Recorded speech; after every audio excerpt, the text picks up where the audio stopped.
Hey guys, how's it going? Hope you're doing well. My name is Crown, and today I'm going to read you some very interesting stories that I hope that you're gonna love. And now, without further ado, let's go!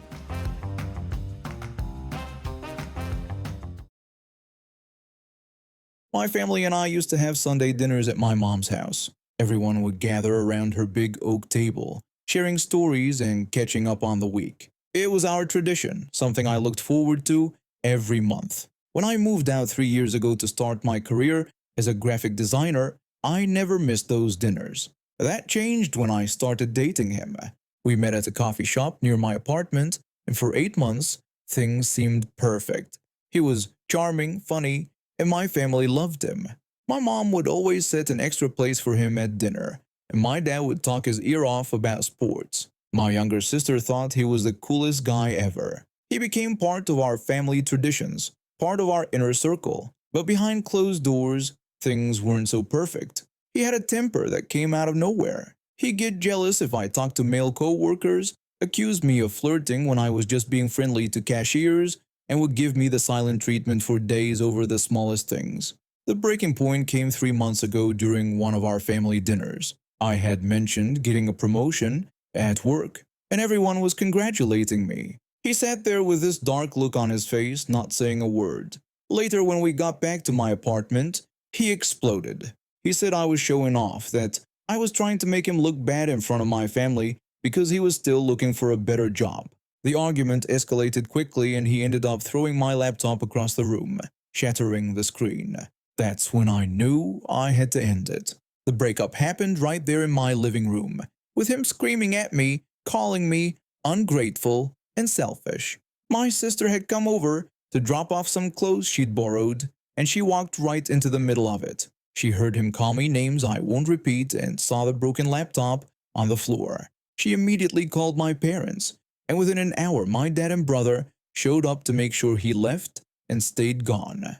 My family saw everything. They saw how he really was when his mask slipped. They supported me through those first difficult weeks, checking in on me daily and helping me feel safe again. I thought we had all moved on from that chapter of our lives. So when my mom called last Tuesday, I was excited to hear from her. She told me she was planning a big family dinner for Saturday and that everyone would be there. I asked what the occasion was, and she said there wasn't one, just thought it would be nice to get the whole family together. She mentioned that my aunt and uncle were in town and that my cousins hadn't seen me in months. I was looking forward to it. I've been working long hours on a new project and hadn't seen my extended family in ages. I spent the week planning what to bring and even bought a new dress for the occasion. Friday evening, I was talking to my sister about what time we should arrive when she casually mentioned something that made my blood run cold.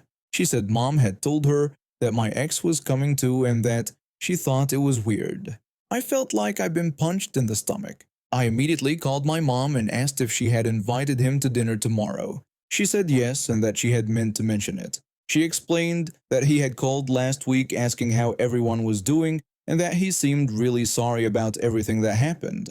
When I asked why she invited him without telling me, she said she didn't think it mattered anymore since it had been 3 months. She figured we could be civil for one evening. This was the same man who had screamed at me, broken my things, and called me horrible names in front of my family. I told her I couldn't be in the same room as him and reminded her that she knew what he did to me and had seen how he treated me. She dismissed my concerns, saying that was all in the past now. She claimed he had apologized and said he was working on himself. She even suggested I should give him another chance. When I told her I wasn't coming to dinner if he was going to be there, her tone completely changed. She accused me of punishing the whole family because I was still upset. She reminded me that my aunt and uncle had driven 4 hours to see everyone and that my cousins were excited to catch up with me. She said I was going to ruin it for everyone because I couldn't put my personal drama aside for one evening. Personal drama? That's what she called months of emotional abuse and manipulation. I tried to explain that this wasn't about punishment but about protecting myself. I told her I didn't feel safe around him. She called me ridiculous and said he wasn't going to hurt me with the whole family there. She accused me of being stubborn and selfish. I told her I wasn't coming if he was there and that was final. She responded by saying I was disappointing everyone because I couldn't be the bigger person. She said she was sure my aunt would understand why I couldn't be bothered to show up, then she hung up on me. I sat there staring at my phone, feeling like I was going crazy. How had I become the villain in this situation? The next day, my phone blew up with messages from relatives asking where I was. I explained the situation to my aunt directly, and her response surprised me. She told me she was proud of me for standing my ground and for protecting myself. She said my mother was wrong to put me in that position. It turned out that when he showed up to dinner and I wasn't there, he spent the entire evening talking about how much he missed me and how he was hoping to win me back. My sister later told me he kept asking where I lived now and if I was seeing anyone new. My dad apparently got so uncomfortable that he asked him to leave early. My mom called me Sunday morning and said she hoped I was happy because I had ruined dinner for everyone. She explained that he kept asking about me the whole time and that it made everyone uncomfortable. I pointed out that this was exactly why I didn't come and that I knew this would happen. She insisted that if I had just shown up and been polite, none of this would have happened. I corrected her, saying that if she hadn't invited my abusive ex-boyfriend without telling me, none of this would have happened. There was a long silence before she said she was just trying to help us both move on. I asked her how ambushing me and inviting someone who hurt me into what should be my safe space was helping me. I could hear her getting defensive as she explained that she thought if we saw each other in a neutral setting, we might be able to work things out.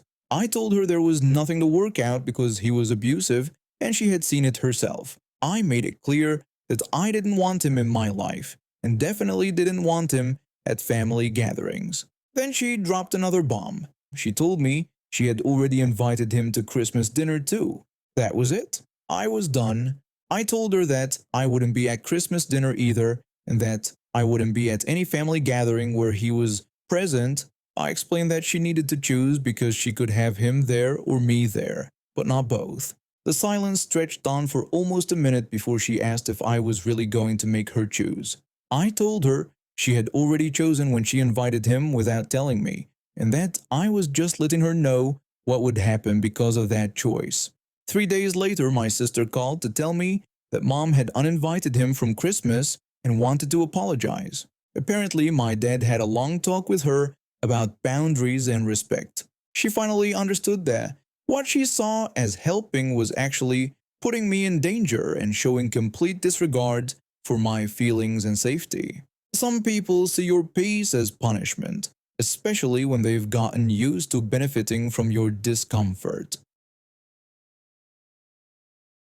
My manager is one of those people who thinks rules apply to everyone except her. She's in her 40s, always has this attitude like she's doing everyone a favor by letting them work there, and loves to power trip when she gets the chance. The kind of person who'll write you up for being 2 minutes late but disappears for hour-long lunch breaks herself. Things were going pretty normally until about a month ago when corporate decided to crack down on phone usage during work hours.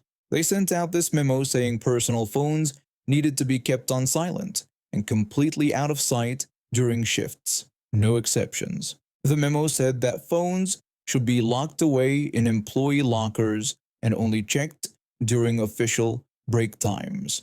When my manager called a team meeting to announce this new policy, she was thrilled. You could see it in her eyes. Another rule she could use to control people.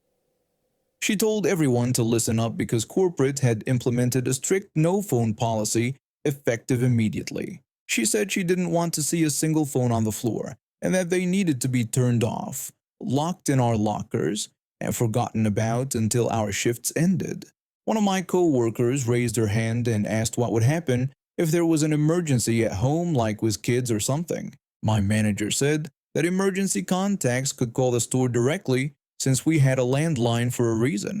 But then she made it clear that if she caught anyone with their phone out, it would be an automatic write-up with no warnings and no second chances. She went on for another 10 minutes about how phones were destroying productivity and how we needed to focus on our jobs. The whole time she kept emphasizing that this policy would be strictly enforced with zero tolerance. I didn't mind the new rule that much. I'm not one of those people who's glued to their phone anyway, and I figured it might make the workday go by faster without the distraction. So starting the very next day, I followed the policy to the letter. Every morning when I clocked in, I turn off my phone completely, lock it in my locker, and go about my shift. The first week went smoothly. My manager seemed pleased that everyone was following the rules, and she made sure to remind us daily about how much better the store was running without phones around. She kept saying how much more focused everyone was, and that this was exactly what we needed. I was proud of myself for sticking to the policy so strictly. While I noticed some coworkers still sneaking looks at their phones when the manager wasn't around, I kept mine locked away religiously. I figured it was better to be safe than sorry, especially with how excited she seemed about enforcing this rule. But then something happened that changed everything. It was a Tuesday morning, about 10 days after the policy started. I was helping a customer pick out a new laptop when my manager suddenly appeared next to me, looking furious. She waited until the customer left, then grabbed my arm and told me we needed to talk immediately. I followed her, trying to figure out what I could have possibly done wrong. My register was balanced, I've been on time every day, and I've been following all the rules, including the phone policy. Once we got to the office, she slammed the door and turned to face me with her arms crossed. She demanded to know why I didn't answer my phone the previous evening. I was confused and asked her what she meant. She said she had called me 3 times the night before after my shift ended and that I didn't pick up once. I pulled out my phone and checked it. Sure enough, there were 3 missed calls from her number, all from around 6 p.m., about an hour after I'd gotten home. I told her I could see the missed calls now and explained that I had my phone on silent from work and forgot to turn the ringer back on. I asked what she had needed. She said she needed to verify some numbers from my register because there was a discrepancy and she needed to check with me about a few transactions. I told her I was there now and asked what she needed to know, but she wasn't interested in resolving whatever issue she'd called about. She was focused on something else entirely. She said the point was that when she called me, I needed to answer, regardless of what time it was or what I was doing. If I saw her number, I needed to pick up. I pointed out that I was off the clock since my shift had ended at 5 p.m. She said that wasn't the point and explained that things came up that required immediate attention, so she needed to be able to reach her employees when necessary. I was starting to get annoyed, but I tried to stay professional. I told her I understood but explained that I had my phone on silent because of the new policy and that I'd been keeping it turned off during work. I said I guess I forgot to turn it back on when I got home. This is where things got ridiculous. She said I should have used better judgment and that when I saw it was her calling, obviously that was different and I should have answered. I asked how I would know it was her calling if my phone was on silent, since I wouldn't even know anyone was calling. She said I needed to figure that out and maybe check my phone more often or something. She was mad at me for following the exact policy she'd been enforcing so strictly. I told her I was confused and asked if she was saying I should have had my phone on and been checking it, because the policy said phones needed to be turned off and put away. She said that during work hours, yes, but that I needed to use common sense about when it was important. I asked if she wanted me to break the phone policy when she called. She was getting more frustrated by the minute and said she wanted me to use my judgment and prioritize appropriately. She insisted that if she was calling, it was obviously important. I reminded her that the policy said zero tolerance and that she had said anyone caught with their phone would get written up immediately with no exceptions. She just said that was different. I asked how it was different. She said it was because she was my manager and she was telling me it was different. This whole conversation was insane. She was asking me to be psychic and somehow know when she was calling despite having my phone turned off, like she'd told us to do. I told her I understood she needed to reach me, but I was following the phone policy exactly as she had explained it. I suggested that if there were going to be exceptions for manager calls, maybe that should be clarified for everyone. She didn't like that suggestion at all. She told me not to tell her how to do her job and said that going forward, I needed to be reachable when she called. She said I needed to figure out a way to make that work. I asked if I should keep my phone on during work then. She said absolutely not. and that the phone policy still applied. I said I didn't understand how she expected me to answer her calls then. She just told me to figure it out. And with that incredibly helpful guidance, she dismissed me back to the floor. I was baffled by the whole interaction, but I decided to stick with following the written policy rather than trying to read her mind about when rules did or didn't apply. The next few days were interesting. I kept my phone locked away during shifts, just like before, but I started paying attention to whether other people were getting similar treatment. Turns out, I wasn't the only one who'd been letting her calls go to voicemail. I overheard two of my co-workers talking during their break. One asked if the manager had yelled at the other about not answering their phone. The second one said yes, and that apparently they were supposed to know she was calling even though their phone was locked up like she told them to do. The first co-worker said the whole situation was ridiculous and that she couldn't have it both ways. And they were right. The whole situation was ridiculous.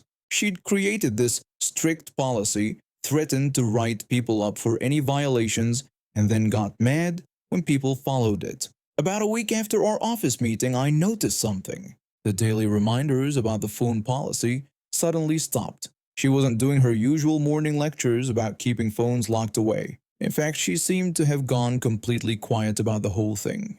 I started testing the waters a bit. Instead of turning my phone completely off, I just put it on silent and kept it in my pocket. Nothing happened. Other co-workers started doing the same thing. Still nothing. Then one day I saw something that explained everything. I was walking past the office when I noticed my manager inside talking on her personal phone. Not the store landline, her personal cell phone.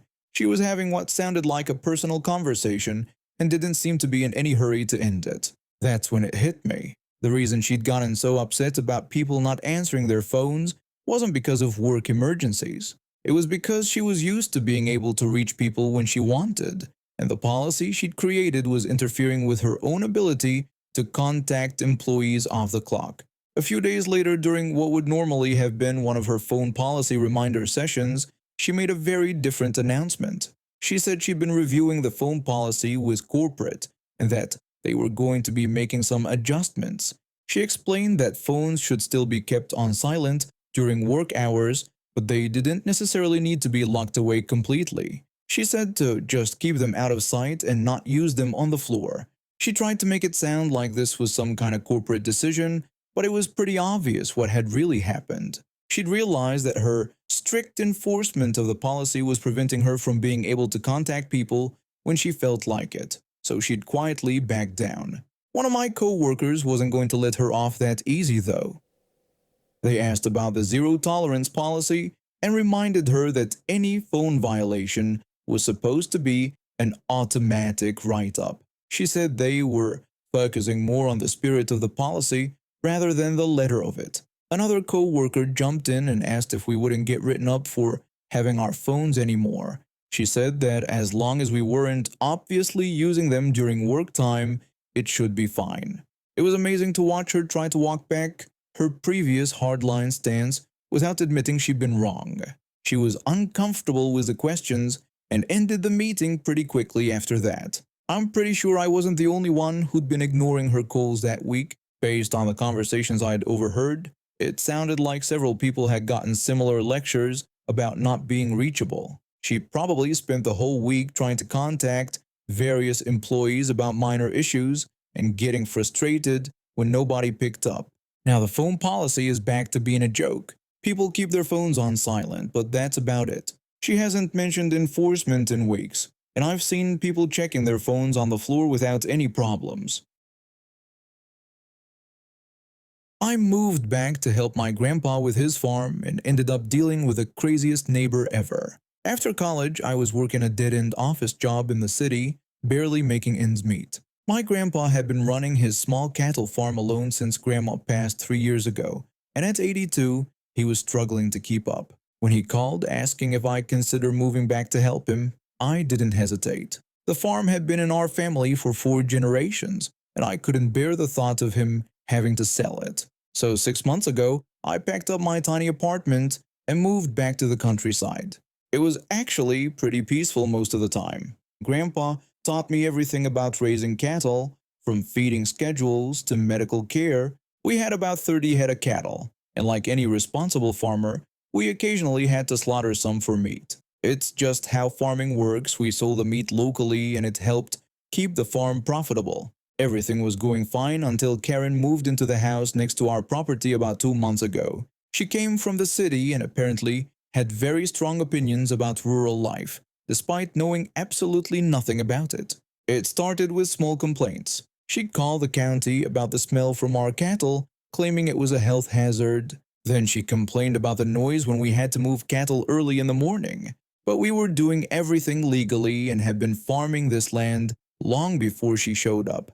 The real trouble began 3 weeks ago when she saw us loading one of our steers onto the trailer to take to the local butcher. Karen demanded to know what we were doing to that poor animal. I explained that we were taking him to be processed, that it was normal farm business. She screamed that we meant murdered, calling it disgusting and inhumane. Grandpa tried to reason with her, explaining that this was how farming worked and that we raised cattle for meat. He told her everything we did was legal and humane. But Karen shouted back that she didn't care if it was legal, that it was morally wrong and she wouldn't stand for it happening next to her property. She walked off. Over the next 2 weeks, she called animal control 5 times, the sheriff's department 3 times, and even tried to get the county health department involved. Every single agency told her the same thing. We weren't doing anything wrong. But Karen wasn't satisfied with official answers. She started showing up at our property line with her phone, recording us doing normal farm work and posting it online with captions about animal abuse and murder. She even made signs that she put up along the road leading to our farm with messages like, "Animal killers live here," and "Stop the slaughter." Last week, things escalated when she brought what she called fellow animal rights activists to protest at the end of our driveway. There were maybe 6 people total, but they were loud and obnoxious, yelling at anyone who drove past our property. Grandpa said this was harassment and that he was calling the sheriff. Karen told him to go ahead, declaring that the world needed to know what we were doing to innocent animals. The sheriff came out and told them they had to move their protest to public property and couldn't block access to our driveway. Karen was furious but complied. Then came yesterday, the day that changed everything. We had scheduled another steer to go to the butcher, and somehow Karen found out. When we were loading the animal, she showed up again, but this time she seemed different, more frantic and desperate. Karen announced that she wasn't going to let us murder another innocent creature. I told her to step back, explaining that this was our property and she was trespassing. She yelled that she didn't care about our property rights because animal rights were more important. She started trying to interfere with loading the steer, actually getting between us and the trailer. This was dangerous for everyone involved, including the animal. Grandpa told her she needed to leave immediately or he was calling the police. Karen shouted for him to call them, saying she'd tell them all about our animal murder operation. Grandpa did call the police but was told it would be 20 minutes before anyone could get out to our rural location. Karen seemed to realize this too because she suddenly got this wild look in her eyes and ran back toward her property. 10 minutes later, we heard the sound of a large engine starting up. Then we saw Karen driving her lawn tractor, not a riding mower, but an actual small farm tractor that apparently came with her property, straight across the field toward our barn. I asked what she was doing. Grandpa said he thought she'd lost her mind. Karen was screaming something about stopping the murder when she drove that tractor at full speed toward our barn, where we keep our equipment and sometimes hold cattle temporarily. She crashed right through the side wall of the barn. The impact was incredible, the sound of splintering wood and metal crunching together. But that wasn't the worst part. The collision compromised the structural integrity of that whole section of the barn, and part of the roof collapsed right on top of the tractor. We ran over immediately. Karen was pinned under a beam and unconscious, blood trickling from her head. Despite everything she'd put us through, we immediately called 911 and tried to help her as much as we could without moving her and potentially making injuries worse. The paramedics arrived first, followed by the police and fire department. It took them almost an hour to safely extract Karen from the wreckage. She had a concussion, several broken ribs, and a broken arm, but thankfully, nothing life-threatening. While Karen was being loaded into the ambulance, the police took our statements. The sheriff who responded was the same one who'd dealt with Karen's harassment before. The sheriff asked if she had deliberately driven her tractor into our barn. Grandpa confirmed that was exactly what happened, explaining that we had nothing against the woman, but she'd been harassing us for weeks, and now she destroyed our property. I added that we'd tried to help her even after she crashed into our barn, but that this had gone way too far. The sheriff agreed. After talking to witnesses and examining the scene, they told us that Karen would be facing charges for criminal mischief, trespassing, and destruction of property once she was released from the hospital. But Grandpa wasn't satisfied with just the criminal charges. He announced that he was pressing civil charges too, explaining that the barn would cost thousands to repair, not to mention our lost equipment and the trauma this woman had put us through. 3 days later, we got word that Karen had been released from the hospital and arrested. Her bail was set pretty high due to the destruction she'd caused and her history of harassment. Then her insurance company called us. Apparently, Karen had tried to file a claim saying the accident happened because our barn was improperly positioned and posed a hazard. Her insurance company investigated and not only denied her claim, but told us they'd be covering all our damages because their client had acted recklessly and illegally. Karen's facing felony charges now, and our lawyer says the civil case looks very strong. The barn damage alone is over $15,000, not counting lost equipment, time, and emotional distress. While Karen was in the hospital, the county finally got fed up with her frivolous complaints and issued her a citation for abuse of emergency services. Apparently, she'd been calling various agencies about other neighbors too, not just us. Right now, contractors are rebuilding our barn, bigger and better than before, all on Karen's insurance dime. Meanwhile, she's apparently trying to sell her house and move away before the trial starts. I need to get this out there because I'm still shaken with anger and heartbreak. Yesterday was the worst day of my entire life, and my sister-in-law somehow managed to make it even worse. Let me start from the beginning. I'm 25, and for the past 11 years, I've had the most amazing companion anyone could ask for. His name was Shadow, and he was this gorgeous black cat with the most expressive green eyes. I got him when I was 14, right after my parents went through a messy divorce. While everything in my life was falling apart, Shadow was the one constant that kept me grounded. He wasn't just a pet to me, he was my best friend, my therapist, my comfort during panic attacks, my cuddle buddy during breakups, and the reason I got out of bed on my worst days. When I moved out for college, he came with me. When I graduated and got my first apartment, he was right there exploring every corner with me. He slept curled up against my chest every single night for 11 years. About a month ago, I noticed he wasn't eating as much. The vet said it was probably just stress from me switching jobs, but something felt wrong. Last week, he started hiding under my bed and wouldn't come out even for his favorite treats. By Monday, he could barely walk. The emergency vet told me he had advanced kidney disease and was in pain.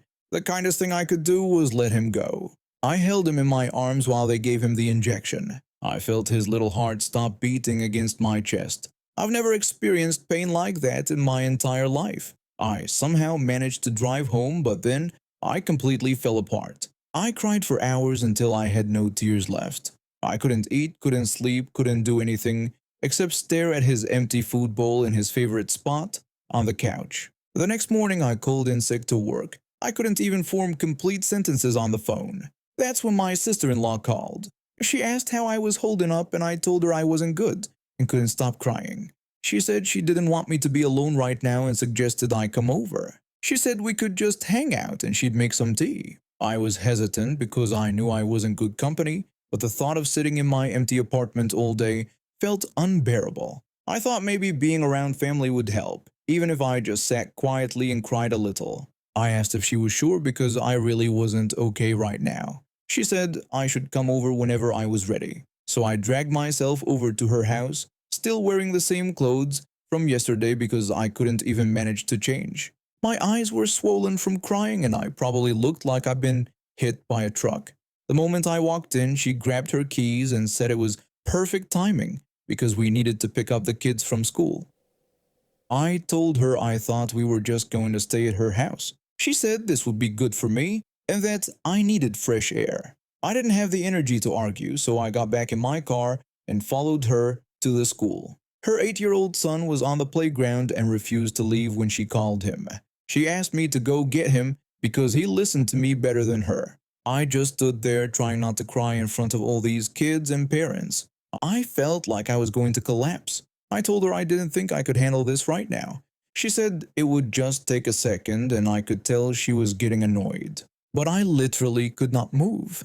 I was using all my energy just to stay upright. She huffed and went to get him herself. Back at her house, things got worse. She asked me to help him with his math homework while she started dinner. She said I was better at explaining things than she was. I sat down with her son, but I couldn't focus on anything. The numbers on the page kept blurring because I was fighting back tears. I tried to talk about Shadow, saying I kept thinking about him and couldn't believe he was gone. She dismissed me by saying I was just having a moment and should try to focus on something else. I kept going, telling her that I held him when he died and couldn't get that image out of my head. She cut me off again, saying we didn't need to dwell on sad things right now, and asked me to help with problem number 5. I felt like I'd been slapped. I needed to talk about him. I needed someone to acknowledge that I'd lost the most important thing in my life. But she kept cutting me off every time I tried to mention him. 20 minutes later, her son came running over saying he needed help in the bathroom. Without even looking up from the stove, she told him that I could help him because she was busy with dinner. I stared at her and said I really couldn't handle that right now. She said it would just take a minute because he only needed help reaching the soap. I was falling apart. I've been crying on and off since I got there. My hands were shaking, and I felt like I might throw up from the grief. And she wanted me to help her kid in the bathroom. I told her I thought I needed to go home. She asked what I meant and why I was leaving when dinner was almost ready. I stood up and grabbed my purse. I didn't trust myself to speak because I knew I'd either start sobbing or start screaming.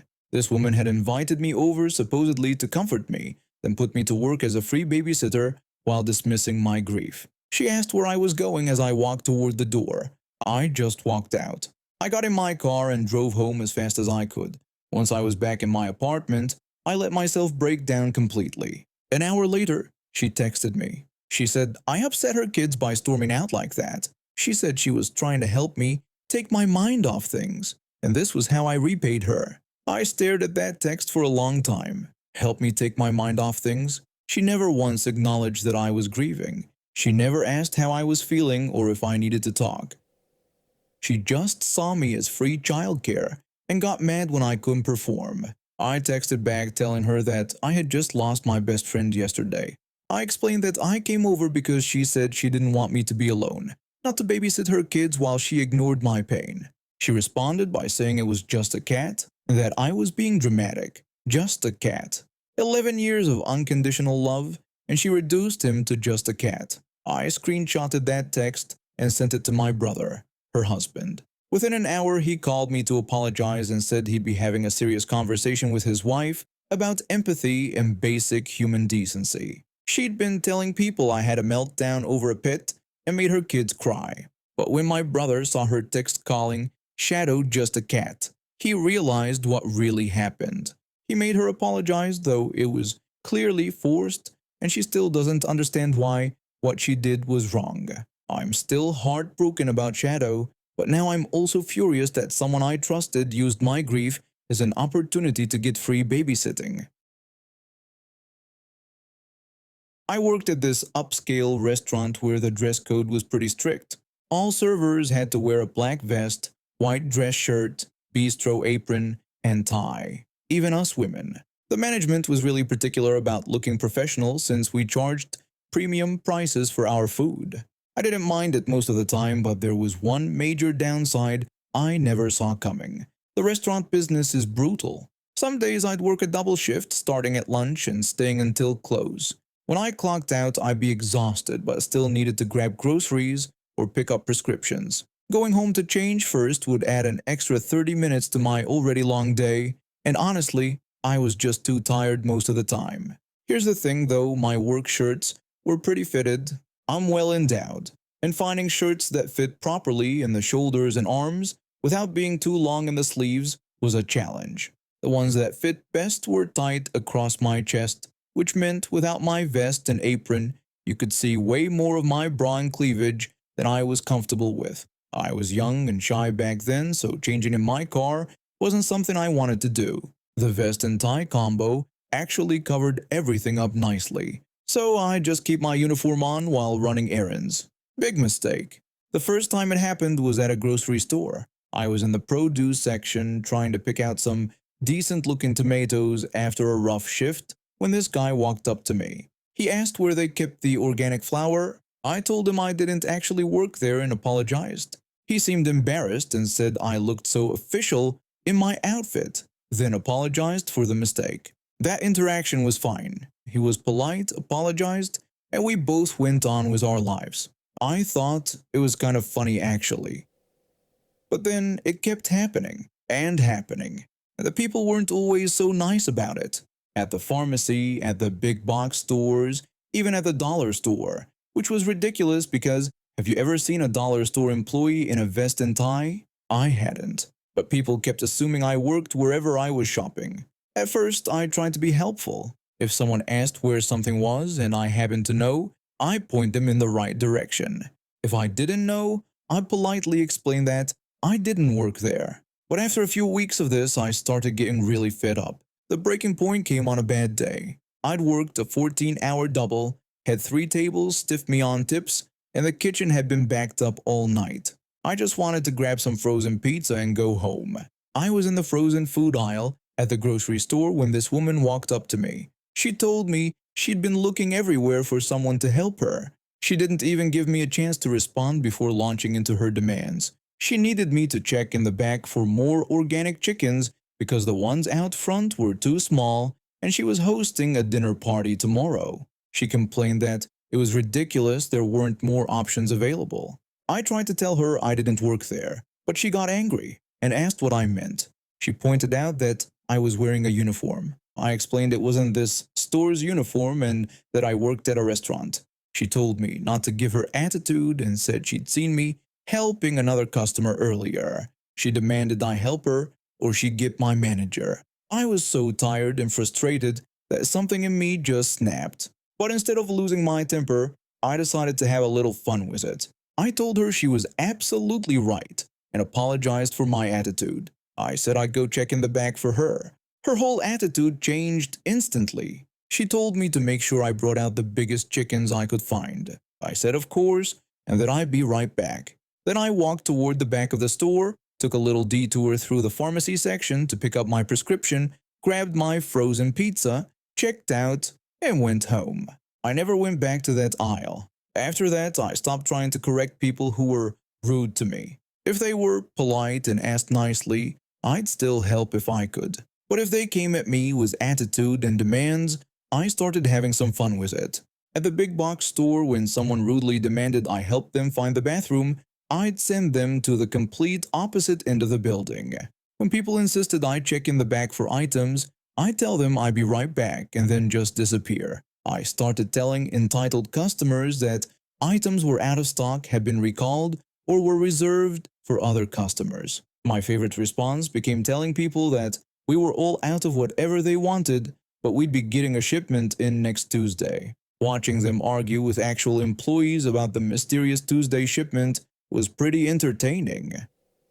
The best incident happened at another grocery store. This woman had been following me around for 10 minutes, getting increasingly agitated that I wasn't helping her fast enough. She kept making comments about how lazy employees were these days and how she was going to complain to corporate. Finally, she demanded to speak to my manager right away. She said my customer service was unacceptable. I told her I'd go get him for her. I found an actual manager and explained the situation. He was pretty amused by the whole thing and agreed to come talk to her. We found her standing in the cereal aisle, arms crossed, looking furious. The manager asked her if she wanted to speak with him. She said yes and launched into her complaint.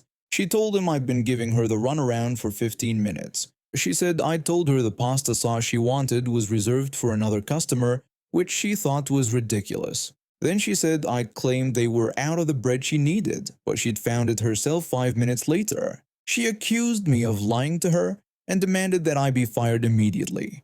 The manager looked at me, then back at her. He told her I didn't work there. You should have seen her face.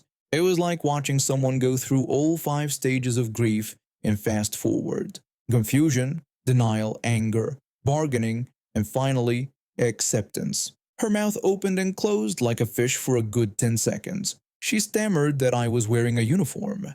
The manager explained that I worked at a restaurant and asked why she thought I worked at the store. She said I'd been helping her and told her I'd check on things for her. The manager turned to me with a questioning look. I shrugged and told them both that she'd never actually asked if I worked there. I apologized for the confusion. And with that, I grabbed my stuff and headed for the checkout. Behind me, I could hear her sputtering and trying to explain herself to the manager, but I was already done with that conversation. The whole experience taught me that some people will treat service workers terribly just because they think they can get away with it.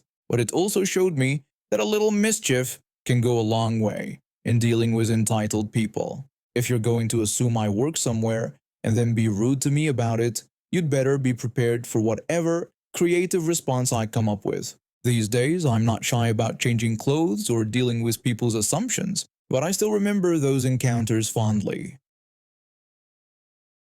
And now we have reached the end of today's stories. Thank you for watching, and see you next time.